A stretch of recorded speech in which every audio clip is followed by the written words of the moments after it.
They don't confess attraction with words. They confess it with their bodies. And if you don't know where to look, you'll miss it every single time. Most men think attraction is loud, smiles, compliments, obvious flirting.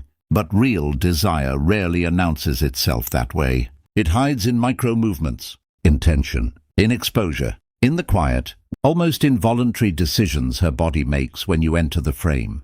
And if you're not emotionally present, if you're too busy trying to impress her, you won't see it. You'll miss the moment completely. Attraction is biological before it is verbal. It's nervous system first, personality second. When she likes you, her body begins to reorganize around your presence. Not dramatically, subtly, almost like it's adjusting the lighting.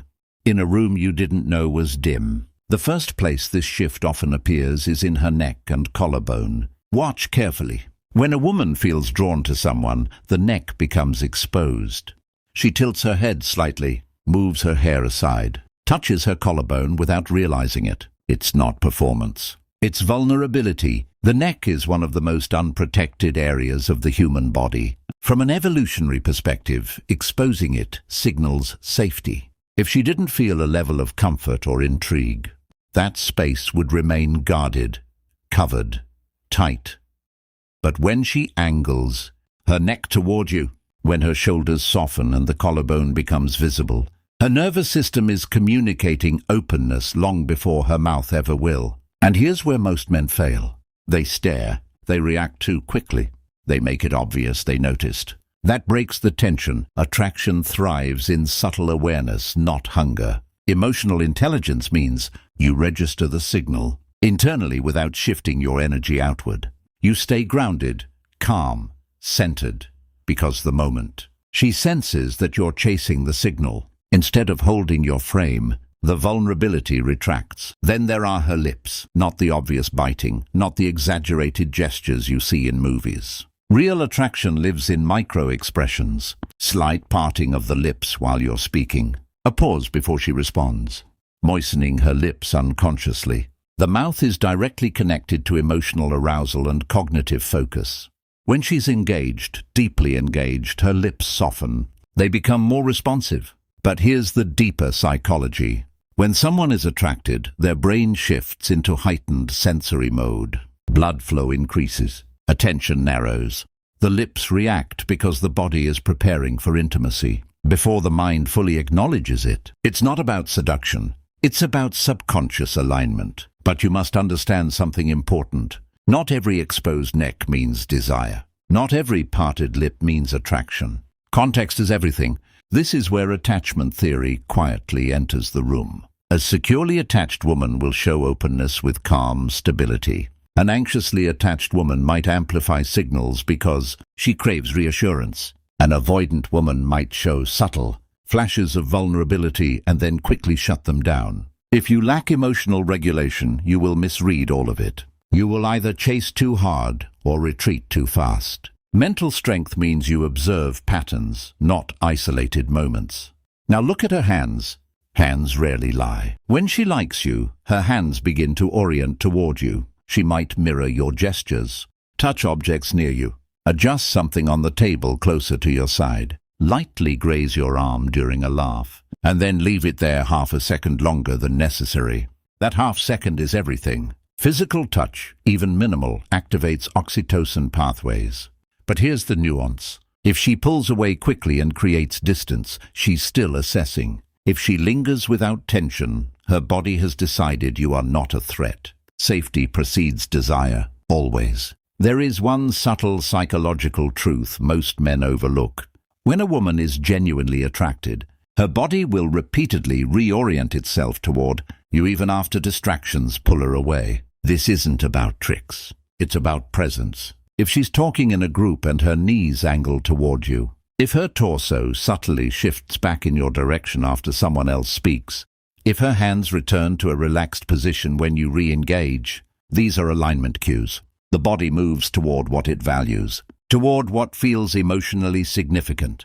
And then there are her eyes, but not in the way you think. Intense eye contact can mean many things: confidence, curiosity, even challenge. What you're looking for is dilation and rhythm. When someone feels attraction, their pupils expand slightly. Their blinking pattern changes. There is a softening around the edges. Eye contact becomes less about scanning and more about absorbing. She holds your gaze a fraction longer than social norms require. Then she looks away. Then she comes back. That return is important. The return means you stayed in her mind even after she tried to break the intensity. But here's where emotional maturity separates you from the average man. You do not test it. You do not lock eyes aggressively. You allow space. Attraction needs oxygen. If you suffocate it with performance or validation-seeking behavior, it dies quietly. Another body part that shifts when she likes you is her feet. It sounds small, insignificant, but feet are deeply honest indicators of interest. People instinctively point their feet toward what they want and away from what they don't. If her upper body is facing a group but her feet are angled toward you, her subconscious priority is clear. Feet rarely fake attraction because they're controlled by instinct, not social politeness. But again, this is about pattern recognition. One moment means nothing. Repetition means something. You might be wondering why this matters. Why analyze body parts at all? Because awareness changes your behavior. When you understand attraction as a biological dance rather than a verbal negotiation, you stop forcing conversations. You stop overselling yourself. You stop chasing clarity prematurely. You allow the interaction to breathe. Here's the deeper layer. When you become obsessed with whether she likes you, your body betrays your insecurity. Your shoulders tense. Your speech speeds up. Your breathing becomes shallow. And she feels that. Attraction is reciprocal nervous system regulation. If you are dysregulated, she cannot relax into vulnerability. If you are grounded, her body feels permission to soften. Sometimes she will show her neck but keep her arms crossed. Sometimes her lips will part, but her feet will point toward the exit. Mixed signals are not games. They are internal conflict. She might be attracted but unsure. Interested but cautious. Drawn in but protecting something fragile. This is where most men panic. They demand certainty. They push for labels. They try to convert tension into commitment before the emotional foundation exists. But psychological depth requires patience. Real connection builds in silence, in observation, in restraint. When she brushes her hair behind her ear while maintaining eye contact, she is not inviting you to escalate recklessly. She is testing whether you can remain composed under subtle intimacy. Can you hold eye contact without devouring it? Can you notice her hands without grabbing them? Can you sense her leaning closer without collapsing into need? This is about identity preservation. The strongest position you can hold is calm awareness. You see the signals. You register them. You do not become intoxicated by them. Because attraction that is not respected disappears, and respect begins internally. There will be moments when she unconsciously mirrors your breathing, when her posture matches yours, when her voice lowers in tone while speaking only to you. These are synchrony markers. Human beings sync with those they feel emotionally aligned with. But synchrony only happens when you are steady enough to be mirrored. If you shift erratically, she cannot find rhythm with you, and sometimes she will show nothing at all. No exposed neck, no lingering touch. No obvious signs.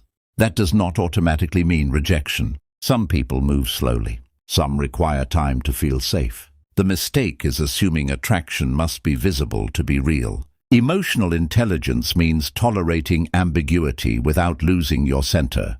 There is power in not reacting, in not chasing validation, in letting her signals exist without commentary. When she senses that you are not desperate to decode her every move, she relaxes further. Desire grows in environments where pressure is absent. You must also understand your own projections. If you are starving for affection, you will see attraction where none exists. If you are guarded and cynical, you will dismiss genuine signals as coincidence. Your internal state colors perception. That is why mental strength matters more than body language knowledge. Awareness without self-control becomes manipulation. Awareness with integrity becomes wisdom. Attraction is quiet at first. It whispers through collarbones and fingertips, through shifting knees and softened gazes, through the way her body subtly leans in when you speak, and retreats when you withdraw. It is a dance of micro-choices happening beneath conscious awareness. The goal is not to win her. The goal is to understand the moment without losing yourself in it. When you operate from calm detachment, you allow her body to communicate freely. You become safe space rather than emotional threat. And safety is the soil where desire grows. So the next time you're with her, slow down. Notice the angle of her neck, the rhythm of her blinking, the orientation of her feet, the pause between her words. Notice without hunger, without assumption, without ego. Because attraction is not proven by grand gestures. It's revealed in fragments, in vulnerability offered millimeter by millimeter. And only the emotionally disciplined man sees it without breaking it. In the end, whether she likes you or not is secondary. What matters is who you become in the presence of uncertainty. Can you remain grounded when signals appear? Can you stay composed when they disappear? Can you let her body speak without demanding translation? Her neck may soften, her lips may part, her hands may linger, her feet may turn toward you, but your power lies in remaining centered, steady, aware. Because sometimes the most attractive thing in the room is the man who notices everything and reacts to nothing.